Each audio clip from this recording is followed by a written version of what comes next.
Hi, good morning, everyone. My name is Piyush Agarwala. I'm the LED Lighting Director at Supreme Components International.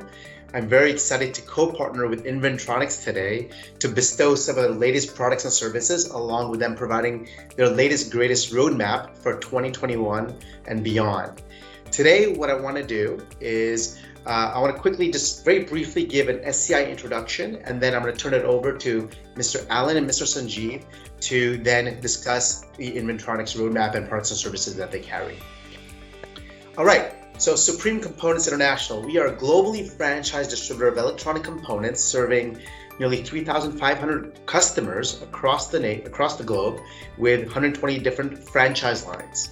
We have 12 different offices and speak 18 different languages. And as you may know, if you're on the call, you may already have a sales rep speaking your local language in your region. We have three major divisions. We've got the LED lighting division, which is really where we serve customers like yourselves who are OEM customers. We have the IoT and AI divisions for Internet of Things, artificial intelligence, some of the more forward-thinking products and services that we carry. And then also the electronic components division serving the vast variety of other sort of customer types that we have globally. We have numerous customers, as you can see on the top right-hand side of the page.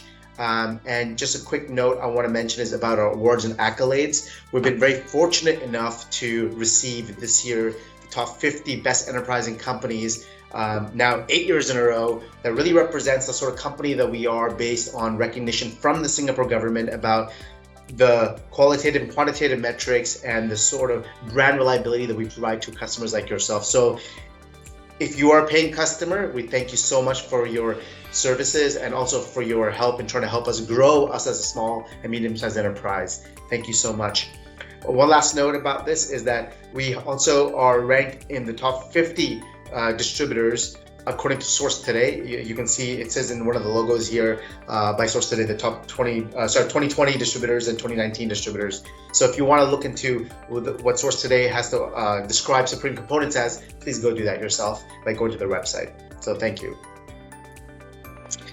Supreme Components, because we carry so many brands, our job is to provide OEMs like yourself a full ecosystem where you can buy all sorts of products along with the Inventronics driver and the Inventronics surge protector device. Our goal is to try to provide you the chip, the driver, the optic, the heatsink, the cable, the connector, the sensor, and whatever extras you need to ensure that your total cost of ownership and your total supply chain is really managed in a way where you can really drive more innovation and also drive a quicker speed to market with the right and ready-made products that we currently have. So as you can see on this page, we have lots of different brands that we service with the Inventronics driver. Inventronics has nearly 2,000 models of products that service almost every single chip and every single optic and every single thermal product that you need in order for your luminaire to be successful and also be ready for tomorrow's marketplace. If you have any questions about any of these products, please feel free to ask us and we'll be more than happy to service you. Your local sales rep can also do that for you. Just a quick last couple of notes. Our CEO is Mr. Vic Agarwala, President and CEO. Mr. Sapai is our LED Lighting Director in India. He's also head of OEM and CM. As you may already know, my name is Piyush Agarwala again, and I'm the Director of LED Lighting, handling mostly Asia Pacific. On this call today, we also have Willie Oscar, who is handling the Indonesia market for you. He's our country manager there. We have Swart Shah, who's responsible for Australia and New Zealand and also some accounts in Malaysia. And also Per, who's responsible for Thailand and is responsible for any accounts that, for Thailand and also anything that we can help in Malaysia and even in Singapore. So if you have any questions, once again, please reach out to them. You know them very well personally. If you don't know who they are, please send a message on the on the Teams call, and we'll be more than happy to put you in touch with them. Okay, thank you, Piyush. Can you hear me okay? Yes, we can. Okay, so welcome everyone. My name's Al Giebel. I'm based here in Singapore. I may have met some of you over the course of my pre-COVID travels, but as we all know, we're all stranded at home now. So anyway, what I'm going to do is kick things off first before Sanjiv follows myself. I'll give you a very short Inventronics brief, and then I'll move on to a discussion about driver reliability and things that you might want to think about. We thought it would be good just to impart some of our experiences and knowledge about drivers and how they work and things that you might want to think about. So really quickly, Inventronics at a glance, we're one of the top 5 kind of global driver manufacturers. We have about 1,500 employees now. We're active in many markets. We have a factory main factories in China, in Hangzhou, but we have a facility also in Mexico and in India. We've sold, well over 9 million drivers annually. So it's quite a sizable operation. So Sanjiv will get into some of the product a bit later. So just to give you a kind of a snapshot of the global footprint, headquarters, if you're ever in China visiting suppliers, let us know. We'd be more than happy to set up a visit. On the left, you can see our headquarters, and on the right is our manufacturing facility. Then, as I mentioned earlier, we do have a large business in the U.S., so we have a stocking and distribution center there, as well as in Europe, in the Netherlands, and factory facilities in India and Mexico, and then sales offices all over. Just a couple of quick applications. Our drivers are currently lighting up the Statue of Liberty in New York. And if you're in the Bay Area and you go on the Bay Bridge, on the east span of the Bay Bridge, that span is all lit by Inventronics drivers. So anyway, let me dive into this. I'm going to go fairly quickly because I do have quite a few slides, and I can share some of these with you later if you're interested. But we thought it would be good to give you guys kind of our perspective on driver design, how we design the drivers, and how we try to build very high reliability into the products, and then how you might want to think about your driver purchasing decisions as you're designing a new product. So really the challenge, I think, for you guys is figuring out which driver is going to be the best fit for whatever luminaire you're building. And keep in mind, the LED driver is kind of the heart of the system. I used to always joke, I've been in the power supply business for many years. If the power system doesn't work, nothing else really works. So the other issue that we have to acknowledge is that typically when luminaires fail, it's due to the driver. Now that may not be the driver itself, it may be the application, but the driver is exposed to a lot of those external influences that can cause failures. So anyway, it's very complicated process for you guys to figure out which drivers, and keep in mind, it's not just a technical solution. It's also commercial. You need to look at obviously the cost of the product, but you have to also look at warranty costs, and it's really a risk management exercise. I think this slide kind of encapsulates that. So you're sitting in the middle there thinking about which drivers to use, and you're thinking about things like quality, out-of-the-box cost, compliance. Obviously, depending on where you're selling the product, you might need some certification. You're looking at performance, but you also need to factor in field costs. So, as you guys well know, if you make street light luminaires, the cost of going out to replace a failed light, in most cases, is much more expensive than the cost of the driver. So once again, you really have to factor in all of those things into your decision. So it's not an easy call. So anyway, let me run you through some typical reasons why drivers fail. I get this question a lot. Why does the driver fail? And it's not just Inventronics drivers, but any power supply. And there's a few key reasons for that. So first thing is we have to understand is drivers are inherently complex. So if you think about what's in that little box that you buy, there's a lot of components. And as we know, just from a basic reliability standpoint, the more components you have in a product, the higher the possibility that you could have failures. Also, can you can hear me okay, Piyush? Yep, no problem. Okay, yeah, great. Okay, so then also keep in mind that the driver is exposed to the grid, and obviously the electrical grid we don't have a lot of control over. Okay, so you can see high voltage signal level issues with the inputs. And then within the design itself, everyone wants smaller and smaller products. So you're talking about trying to put a lot of components into a smaller power package. Okay, so it's a complicated little device. So anyway, when you think about a driver, I always say, you need to think about reliability versus life, and they're not really the same thing. So reliability is the expected failure rate over the useful life of a product, and that's usually expressed by the MTBF, or the mean time between failures, in hours. Okay, and then the life is the expected lifetime in service. So they're not exactly the same, and different stresses that you put on the driver will affect both life and reliability. Okay, so they're just different measures. So lifetime, I think everyone's always interested in lifetime. This is related to warranty, the warranties that we provide on the driver and the warranties that you provide on your luminaires are, very much limited by the components and the predictable wear out mechanisms. Okay, so typically most drivers will have some ECAPs, electrolytic capacitors in there, and they typically are the component that will wear out the fastest. We do have some long life drivers that we can talk to you about that do not use ECAPs. They use a film-based capacitance approach, and those we can guarantee much longer life, because that particular capacitor doesn't dry out, doesn't have the same kind of dry out effect that electrolytic capacitors do. But there's also other components, surge protection. If you're in a high lightning area, as we are here in Southeast Asia, you've got surge protection devices that can be damaged.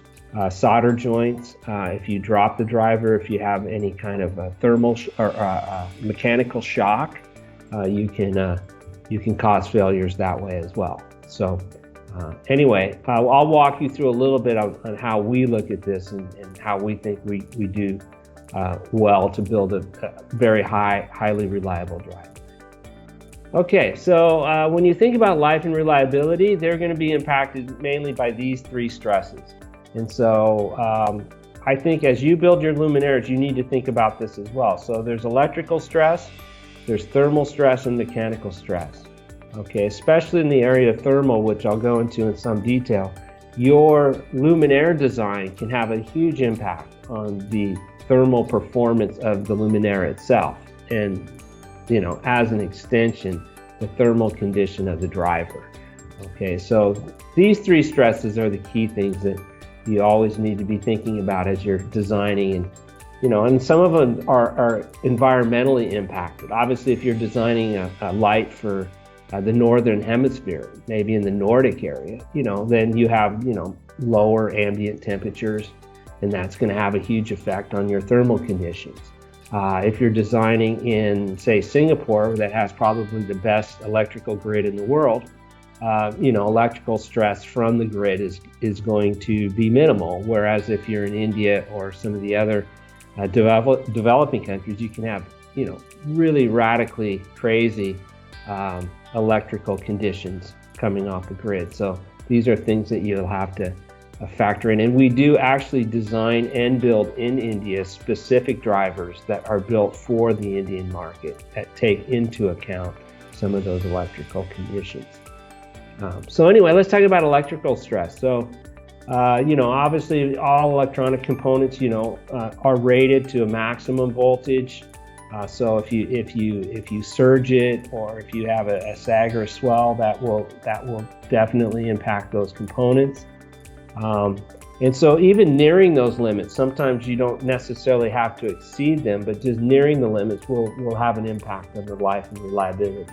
So you definitely want to make sure that you try to stay within the range without going too close to the maximum or minimum design levels. Okay, and this stress gets factored into these calculations. So anyway, I mentioned earlier, AC line quality is one of the first things you think about, and this one varies significantly around the world, and it definitely has a huge impact. Many of the failure mode analysis that we do will show, over voltage conditions. Certainly, if lightning is active in the area, that's fairly likely that you might see some failures due to that. But you can also see not just surges, but you can also see what we call swells and sags. So I'll talk you through those a little bit. Those are longer term electrical conditions. And of course, we designed this in mind. And I think when Sanjiv talks about the products a little bit, you'll see we have a fairly wide range on the AC inputs, and we also build in some sophisticated surge circuitry to compensate for these issues. Okay, let's move on to thermal. So thermal stress is another a big issue. I always like to, or I always say to people that ask me about what kills a power supply, usually it's heat. So, once again, as the devices get too hot, it has a hugely negative impact on those components. And so, failure rates of a driver can increase significantly as the temperature increases. And the other ugly thing is, as it gets hotter, there's kind of a compounding effect of heat, and then the heat causing a higher thermal condition. If you're not getting the heat out of your luminaire, you can think of it almost like an oven where it just perpetuates itself. And then the last one's mechanical stress. So you have to always, depending on your application, we have some people putting our drivers into, fish lighting applications or into industrial or mining applications. So certainly shock or vibration. If you shake a driver, you can break solder joints. Obviously, if you drop it, if it's not handled properly in the installation, that could cause a problem. So once again, keep in mind that there's all these fragile semiconductors and ceramic components inside that box that you buy. So it's not something that should be tossed around. It should be handled with a bit of care. And you definitely, if you're going into more extreme conditions, you just definitely need to test. You need to do testing to make sure that you pick the right driver to handle those conditions. Okay, and then the last thing is all these things are kind of interrelated. So if you have power current, if you have AC input issues that are stressing the surge protection capability, that could lead to some thermal stress. I've seen some situations where thermal conditions have in some ways weakened the components so that they're more susceptible to other stresses. So these things will all kind of work in combination if you don't think those through in your designs. Okay, so it's just a few tips on some of these stresses and what you can do. So thermal design's a big one we always talk about. So it's one of a huge significant issue when it comes to a lot of the failures. So like I mentioned earlier, it really kills drivers. So you really need to manage how you dissipate heat. And so where do you put the driver? How close to the light engine? Keeping in mind that the light engine will be a significant generator of heat. And how do you effectively get rid of that heat? And I think Piyush showed in his earlier slide, he has some, thermal heat sink type products that he could talk to you about as well. So one thing you can look at is look at the efficiency of the driver. Okay, so the higher the efficiency of the driver, the lower the amount of heat that the driver produces. So if you want to think about loss, electrical loss, so if you have a driver that's 95% efficient, that 5% of loss is going to be manifest in heat. Okay, and this also goes to how you drive the driver. I've seen some designers say, well, I'm a little worried about, I'm worried about, I may need a little more power later on another design, so I'm just going to run this driver at, say, 50% of its rated capacity. So let's say you took a 100-watt driver and you put it into a 50-watt application.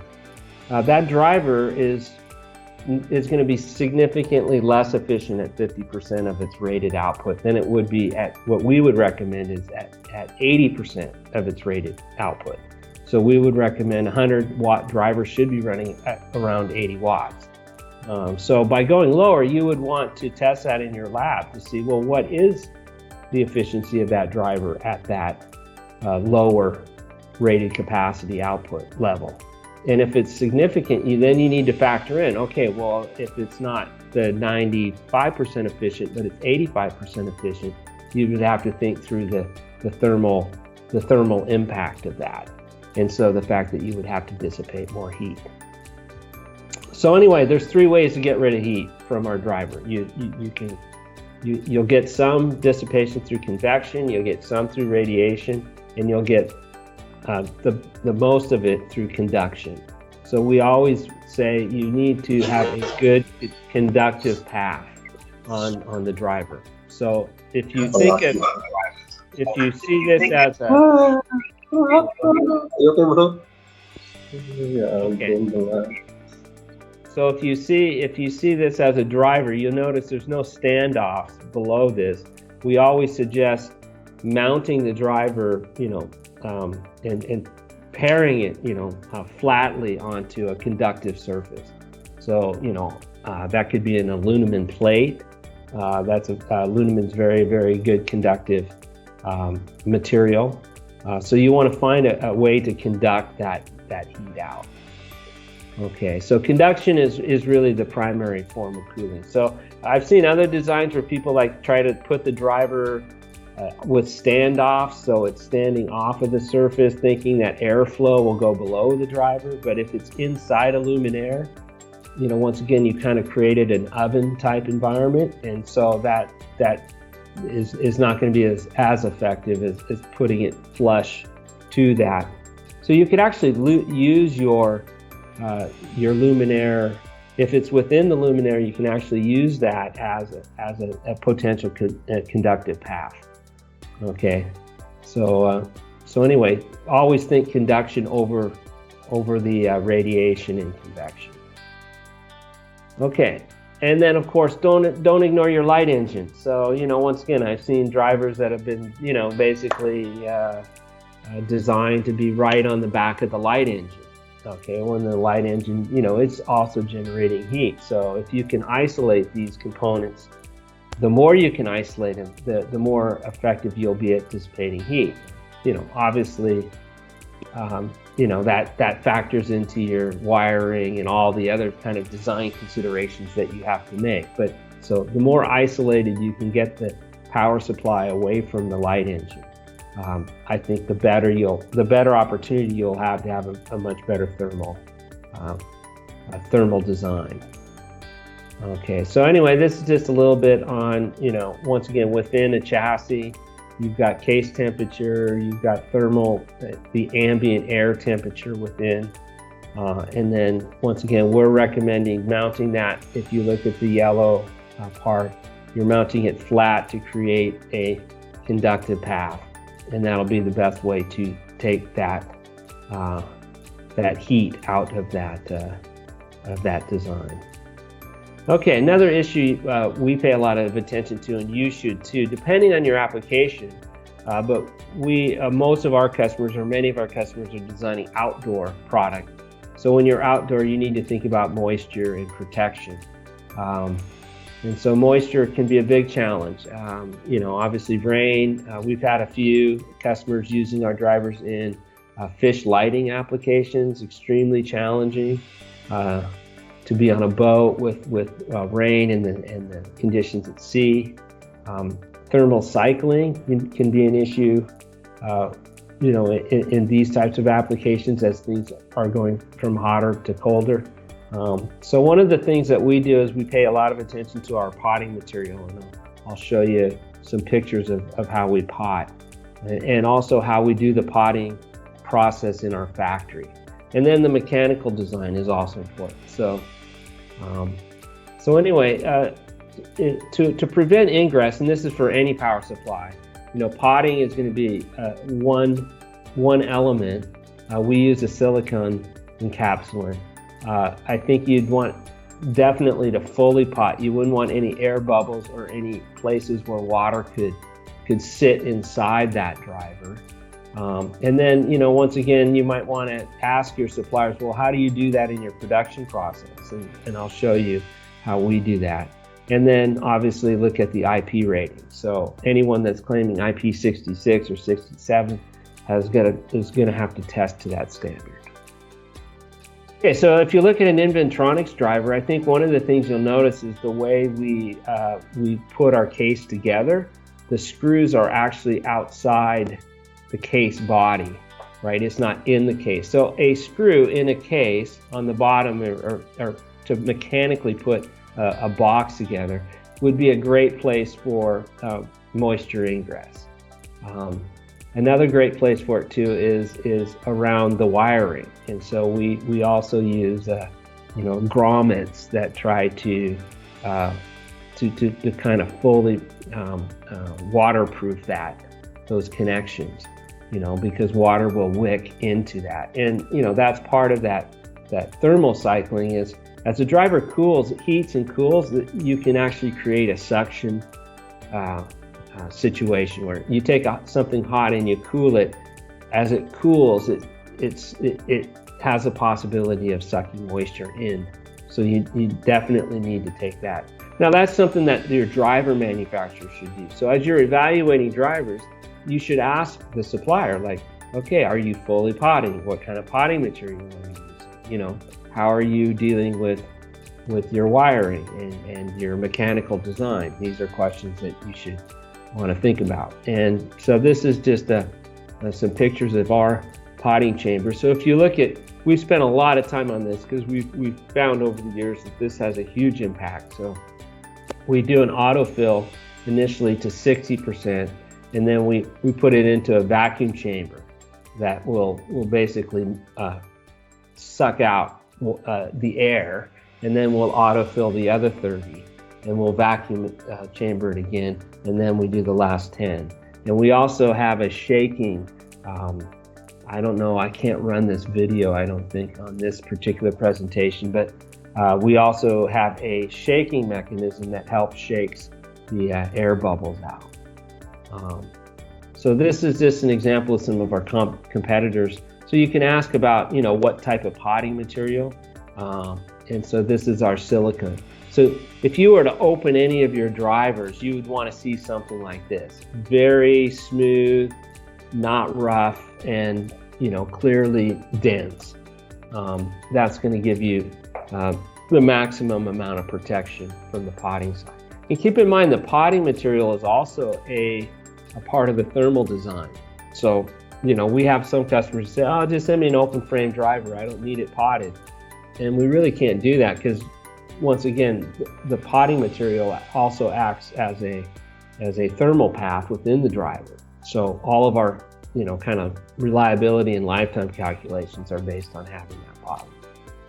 So anyway, just a quick summary for anything outdoor. Just make sure you think through these issues. Potting material, I think talking to your suppliers about how they pot is something that you might want to do. The mechanical design of the driver is important.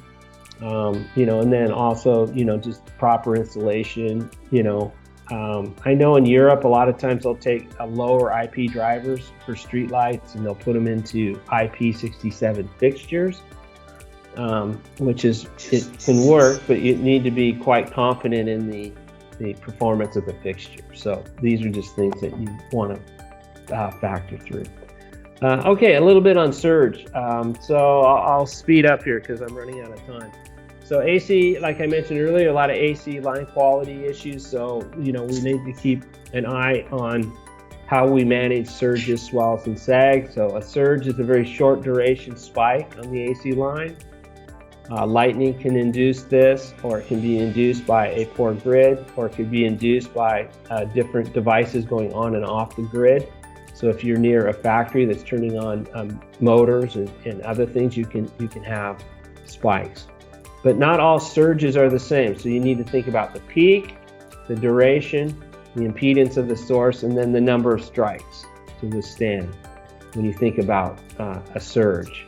And so our approach to this is designed to the most robust standards. In our internal surge protection circuitry, we use MOVs and gas discharge tubes, GDTs. A lot of our competition use GDTs and Y-caps, so they're not using MOVs. Y-caps typically will wear out faster. I think we hit our surge circuitry in the lab at least 40 plus times, to make sure it withstands multiple strikes. So these are types of things that you could ask your supplier about. Well, how do you test that? We actually have test facilities where we can surge the product, which isn't an easy thing to do, but we have a very extensive lab capability in Hangzhou. And so we can actually work with you as a customer on some of this if you need to use that. So that's just a picture of the surge protection on Inventronics driver. Okay, swells, these are just over time. I don't know, we probably don't run into these as much. I think in India, you see these types of line conditions. Sags would be where you have a voltage sag over a period of time. Okay, and then once again, these things usually are generated from poorly regulated equipment. Okay, so how do we deal with this? Is one of the things we do is on all the drivers that Sanjiv will introduce, we have a very wide AC input range. So we've designed the product so to operate normally between 90 and 305 volts. So that's one of the main ways that we deal with this.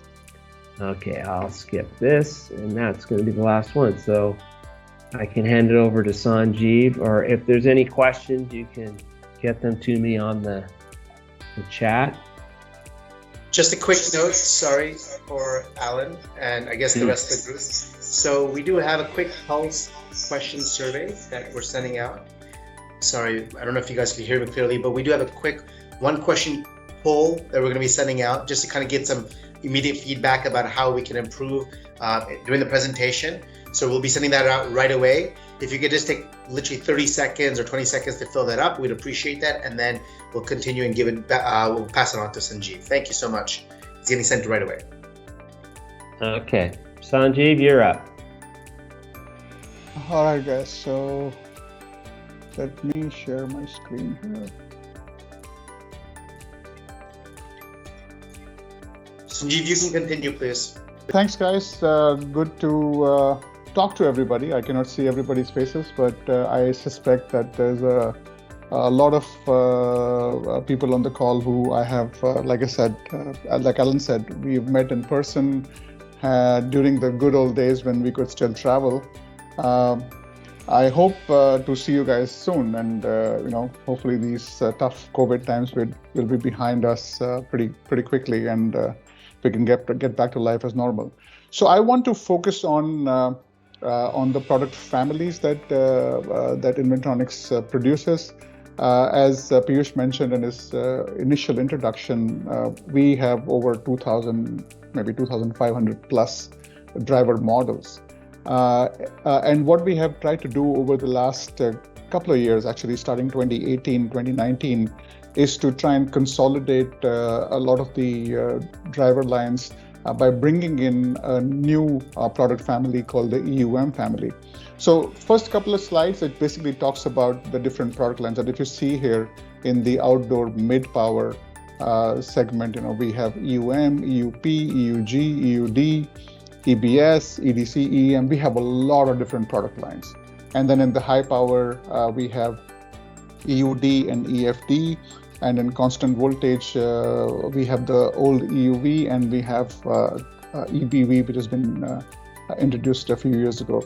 We also carry this small watt EUC, SVM, DVM line, which is actually a very interesting product line because due to the shift, I think, in street lighting becoming from bigger wattage to smaller wattage. Especially when people try to go into a small lane light up situation, they are looking at 20, 30, 40 watt type of products out there. And before we launched something like the EUC, which goes all the way from 26 watt to 60 watt, most of the time people ended up using an indoor product in an outdoor application, which essentially, was not a good idea because, an outdoor application needs a very different design, especially in terms of the IP rating of the driver, in terms of surge, in terms of thermal protection, compared to an indoor driver. So this product actually filled up a very interesting gap, but it's been around for a few years. I think most of the customers in Southeast Asia are aware and have used this product line as well. So I have a feeling that everybody is aware of the EUD, EUG, EUK, all these product lines. But I want to really focus on the EUM series. This is the second page. We have some indoor product lines as well. If you need a high-end indoor product, we have the LUN, LUD, and the LUG series, which are programmable drivers and things like that. For high bay, we have the round driver, the EUR, but a lot of people continue or have started to use the EUM, a squared or a rectangular driver in a high bay application, wherever the cost is a challenge. We also make a slightly smaller range of surge protection devices. And talk to us if you need a surge protection device. Typically in Southeast Asia, if you have a CE requirement, we probably have a slightly limited range for surge protection devices. But if you are okay with the UL listed surge protection device, we make everything from 5 to 20 kiloampere in that range. The intelligent products are actually kind of interesting because I think over the last few years, and I think increasingly over the next few years, we will see that a lot of the indoor as well as outdoor lighting applications will try to incorporate some level of smart lighting in there. And what Inventronics plans to do is to offer a control device or a converter which will enable a driver with a specific dimming design to enable it to use into a different dimming design to enable connectivity with the smart system that our customers may choose to use. Ideally, the dimming or that Zigbee or a LoRa module or an NB-IoT module ideally needs to be a part of the driver. But since there is too many schemes out there and there is no global standards yet, it is very difficult to design drivers with a specific smart system specification. And that's why we kind of do this. And we can work with our customers if they intend to do a dimming or a smart system design. We can work with you. We have good FAEs who can support you with the design process as well.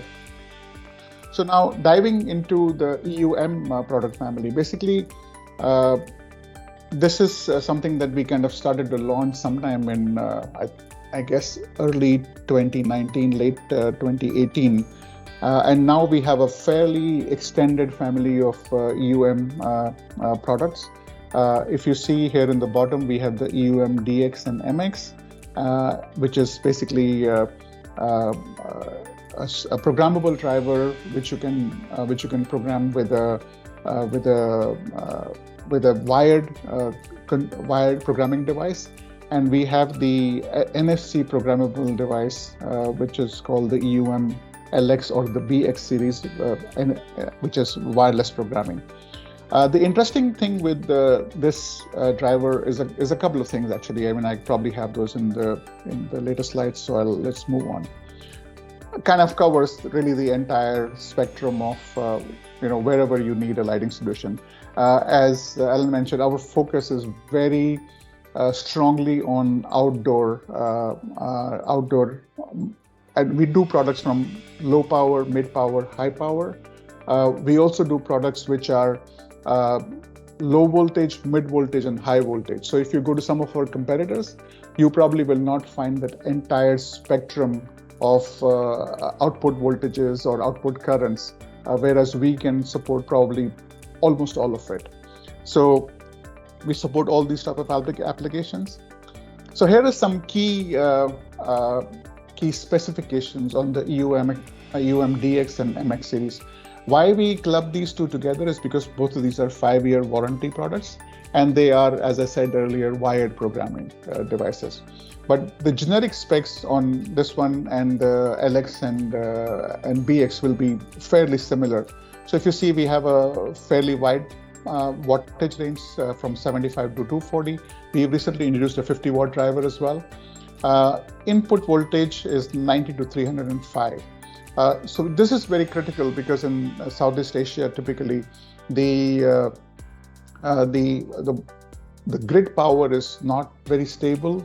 Like in Europe, for example, they prefer a 176 to 264 volt AC product because pretty much all over Europe, the grid power is quite stable in terms of the output voltage, or rather the input voltage for the driver. But in Asia, we have challenges in different countries. So we have had to design a product which is, working capability to work over a very, very wide input voltage range. So we have 90 to 305. And every time you see this U in the middle, it will mean that the product works from 90 to 305. Wired programming with constant power, very high efficiency. We have a few different dimming schemes in the DX and MX. The big difference between DX and MX is that in the MX series we have a auxiliary power output of 12 volt, 250 milliamp, which is a total of 3 watts, and this can be used to drive an IoT sensor. This can be used to drive another device to make the street light or the highway light a smart light, and you don't need to have another power supply to power that additional element in the smart lighting system. And in the EUM MX, we have dim to off, so it is 0 to 10 volt dimming, and the standby power is only half a watt, which is actually a requirement of Energy Star in the US. In DX series, we do 1 to 5 and 1 to 10, so these are not dim to off drivers. You can dim them down to 10% or 5% of the capacity. Lifetime, you see, is very, very good. 100,000 hours at case temperature of 70 degrees C. We have very strong built-in surge protection, 10 kilovolt line to earth, and 6 kV in line to line. And this one is also very interesting, IP67 and IP66 rating. There is a little bit of a difference here. If you go to read the spec of the IP66 and IP67, they actually provide different protection. So 66 is basically against rain and all of that stuff, basically a shower of water onto the driver, whereas 67 provides you protection against the driver being submerged under a specific, at a specific height for a specific amount of time. So IP67 is not superior than IP66. And if you have both, it is better than having one of them. If you have any questions on that later, we can talk on that. We provide a 5-year warranty on these drivers at case temperature of 80 degrees C. And there are a few cable options. Initially, we started with the DG, which was basically a global cable, which kind of complies with UL and CE and all the global standards. But then we were compelled to do a specific UL Class P cable, and we had to call it a DG. And then we have a DB, which is an Indian cable with BIS standards, which is local standards in India. So if you see, we have all sorts of certifications, safety certifications for all global applications. So if you are a Southeast Asian company or an Australian company and you are designing product for export, we can probably support the certification for another region. So you are able to easily export the product and not just sell it in your domestic markets. And then we go to the LX and the BX. Essentially, it is similar wattages are available. Input voltage is same. but then the difference is here that we do NFC programming here. And the other couple of differences are basically that we actually offer a 7-year warranty at a case temperature of 75 degrees C. Also, there is a few other features here. These are all dim to off products. DX is the DALI version. Alan will actually speak on the DALI and D4i specifications a little bit later during the presentation. Both these products offer end-of-life indication, power metering, and also as an auxiliary power, which enables an easier design for a smart lighting system where you need an external device to be a part of the luminaire.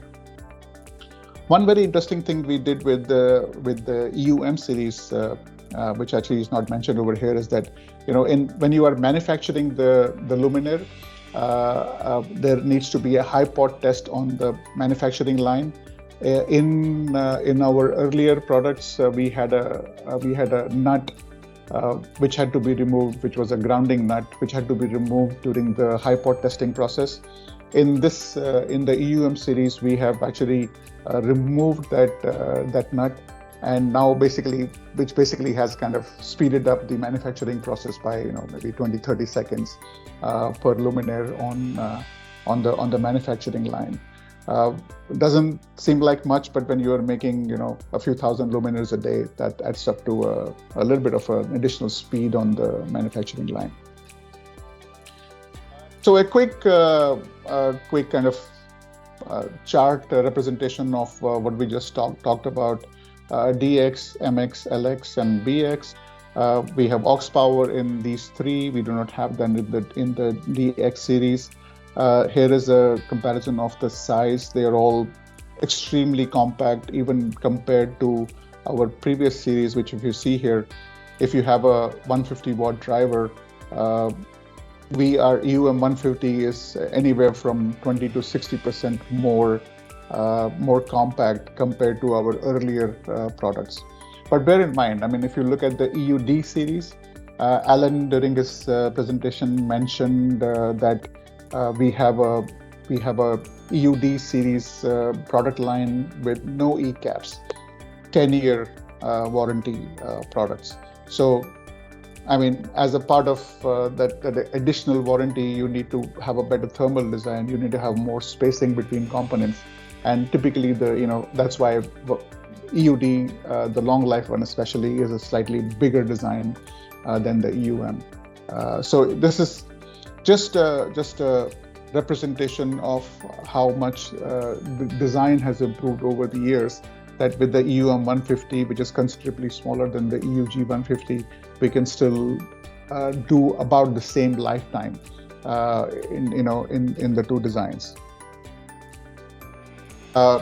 This is an interesting, thermal was one of the things that Alan mentioned during his presentation about one of the key considerations. Heat will kill a driver. There's no doubt about that. So what we have done is that we have done an extensive simulation of how the driver actually operates during different conditions. And if you see, this is just a simulation of when we had different case temperatures. Where was the highest heat generation or dissipation area in the driver, and how we actually take that heat out by way of extensive finning on the case, which enables the extension of surface area of the driver casing, and hence results in a better dissipation process, and which results in a longer life and better performance. So again, we talked about IP66 and 67. IP66 and 67 is better than either IP66 or IP67, and IP67 is not better than IP66, just to get it out there. More than happy to discuss this later on. And we have, this is, I think, programming method that a lot of our customers are already familiar with, because we've had this with the EUG, with the EUK, with the EUD series earlier. We have a very simple programmer. You can program the programmer using free software available on the Inventronics website from a PC, and then you just need a small power bank type of a 5-volt power supply, and you can basically touch the wires of the dimming from the programmer, and essentially you can program a driver within 5 seconds. But because of some customers wanting totally wireless programming, they want to program product in a pallet. So there is a little bit of an additional cost because you need to acquire these NFC programming devices. But in the LX and the BX series, we have introduced the NFC programming also. This was actually not in the previous generation, so this is a new feature for us. Alan, can you take it over now for the D4i and DALI 2? This is okay. So I'll just let you know when to advance the slide. Yeah, sure. So as Sanjiv mentioned earlier, when it comes to controls, it's a very complicated, complex world. But I think where one standard is kind of emerging is in Europe, and it's been spec'd quite a bit in Australia. That's DALI 2, especially the D4i implementation. So we have implemented that. Actually, I think we're the #1 driver manufacturer now for registered models on D4i. And so keep in mind, DALI 2 is not the same as DALI 2 D4i. So if it's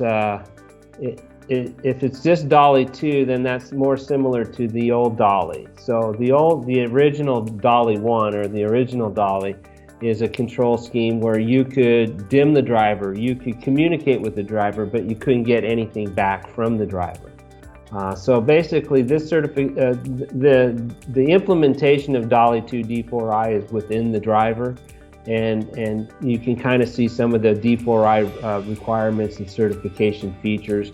You have to have an aux power, you have to have an integrated DALI bus, and most of this is once again not external, so this isn't in a converter box, this is within the driver.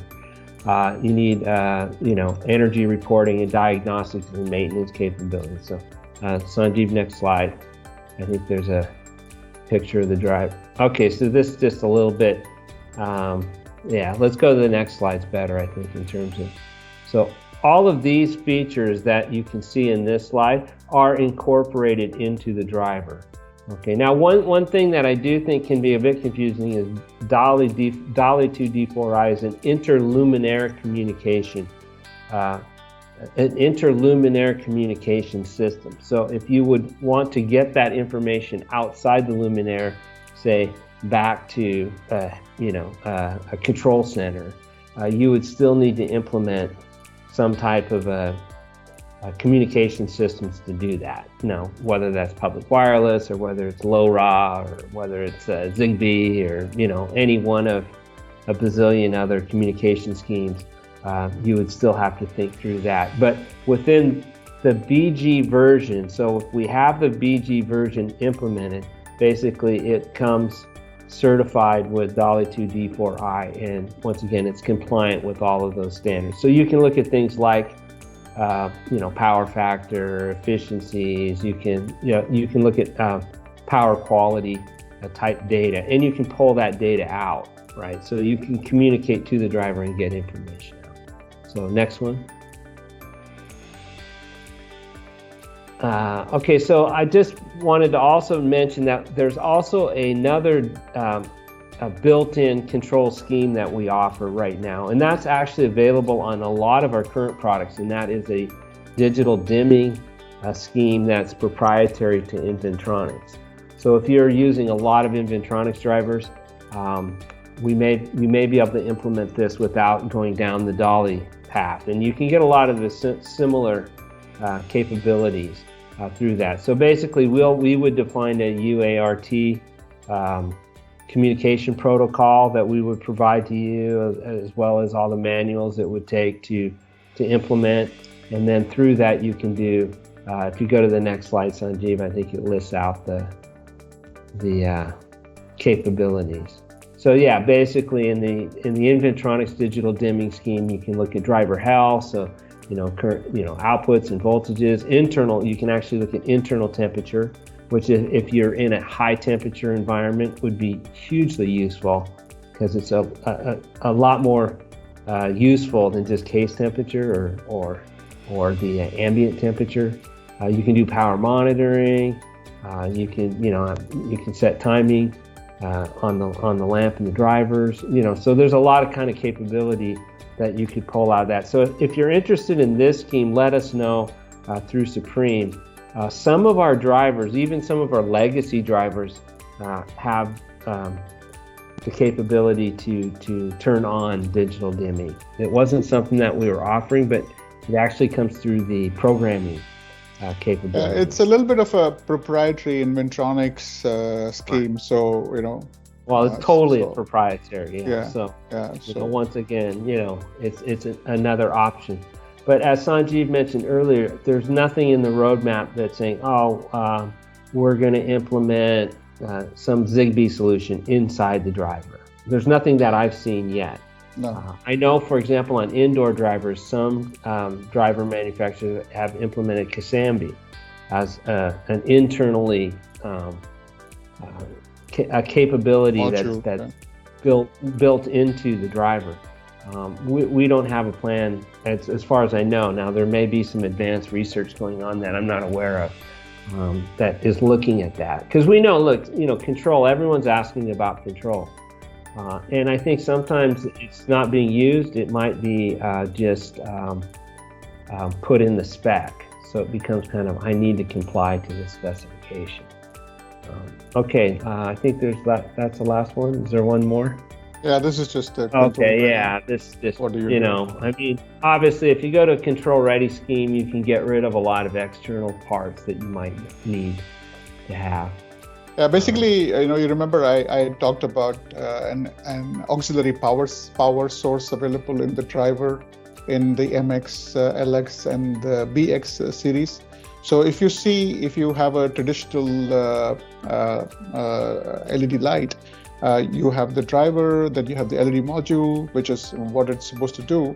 But then if you have a smart lighting system where you need a control device to be powered, then you actually need to have a couple of other elements integrated into the luminaire to be able to power the control device. Because essentially the control device talks to the dimming capability of the driver. That's all it does. But it still needs a power. So if you do not have an auxiliary power source from the driver itself, you need to provide an additional power supply. And this is what the MX, BX, and the LX series do, is that if you have a smart light, you have a built-in power source for the control device from the driver itself. And what it does is basically that if you have a 5-year warranty on the driver, you actually have a 5-year warranty on the aux power source also. Whereas while you might have a 5-year or a 7-year warranty driver in the traditional scheme, but your AC power supply might be, it's probably only a couple of watts, 3 watts, 5 watts power supply, which are cheap, but are probably not going to be able to offer you a 5-year warranty. So that is kind of the difference in the two schemes. Okay, I think So that's really the last. So this is just another chart of the LX series. So this is for the digital dimming scheme. So, Yeah. So the only difference that you will probably see is that, we talked about the EUM series in the past, and now we are talking about the ESM. Everything is the same as EUM, except for the fact that the input voltage is different. So if you are if you want to connect the driver off of a 3-phase power input or a high power input, you will use the ESM. I think it's very popular in the US as well as in Australia. Pretty much all of Southeast Asia is 9305. ESM, if I'm not mistaken, is I think 249 volts to 528 volts. So feature comparison is exactly the same. The only difference between EUM and ESM is the fact that it is a different input voltage. That's all. So yeah, that's pretty much it really, guys. open to questions, I guess, now. Thank you so much, Sanjiv, for your time, and Alan as well.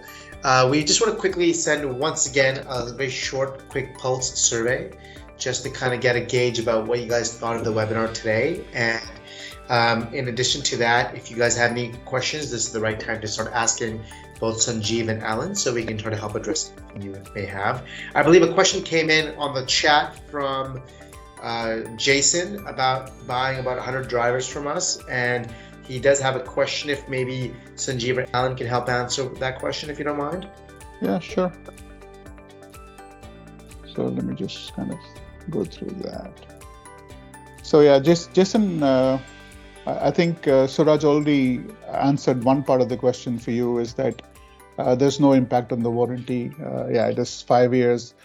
We actually have a proprietary design where we have integrated a part of the circuit into one component. I think there's a transformer and another component that they kind of integrated into one device, which basically reduced the overall size of the casing, and we were able to make a smaller PCB and all of that stuff.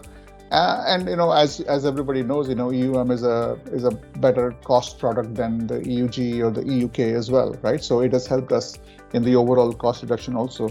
So let me just look at questions about equivalence from Meanwell and Osram. So Osram, I think Osram's range is fairly limited, if I'm not 100% wrong. It's a big company, it's been around forever, but I think we have a better product range than Osram. A wider product range. I think we probably have better reliability, and I think we have a lot more customers using our drivers, especially in the Southeast Asia region. Osram has some dedicated customers. I also heard recently that because of all this component shortage stuff that is happening in the industry, there's been some price increase from them, a little bit of a lead time increase from them as well. I think it depends on the design. I think we can do pretty much that Osram drivers can do, and a bit more. If you have any specific specification related question, feel free to send that to Supreme, and they can send it to us, and we can answer that. I saw another thing about potentiometer. Actually, we have consciously tried to avoid potentiometers in our designs, because if you have a potentiometer, that means it is a moving part, which means you cannot go beyond an IP65 rating. In terms of the because we have IP66, 67 rating, and we think that one of the big drawbacks with the potentiometer programming is the fact that you need to be able to connect the power supply to the driver, and then tweak the potentiometer to get to the accurate output voltage that you want, or output current that you want. Whereas in our scheme, we don't need to connect the power supply to the driver. It's a pretty simple process, much faster, much cleaner, and the skill level required to program the driver is actually a lot lower than a potentiometer situation. Yeah, the speed to also assemble is a lot faster with the software programming, obviously. Why would you sit with any hardware at that point? It's a bit silly, in my opinion. Yeah. Did I answer everything, Jason? Okay, so what else? There's another question that came in from Bruce.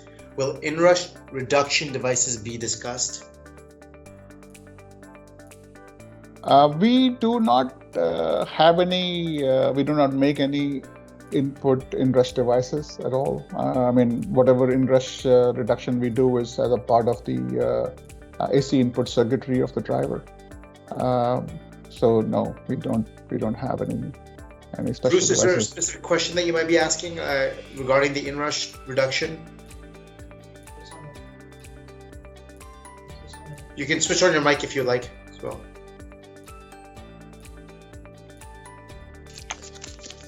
This is inrush is something that we face continuously, and I realise there's two ranges or multiple ranges where inrush is limited due to the different type of capacitor but really just a discussion on how that impacts on retrofit type applications where you have an existing installation that's fairly tolerant of, shall we say, sodium, metal halide, whatever, and then we might be planting multiple drivers, onto that circuit. So it's just a general kind of discussion on the techniques to manage that, I suppose. Thank you.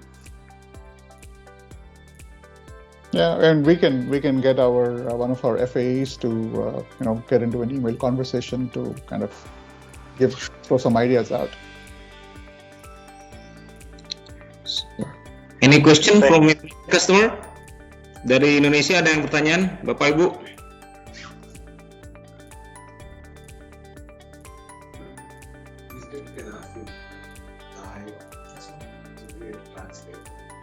Okay. If there's any last minute questions, I think at this point what I'd like to do is maybe adjourn the webinar.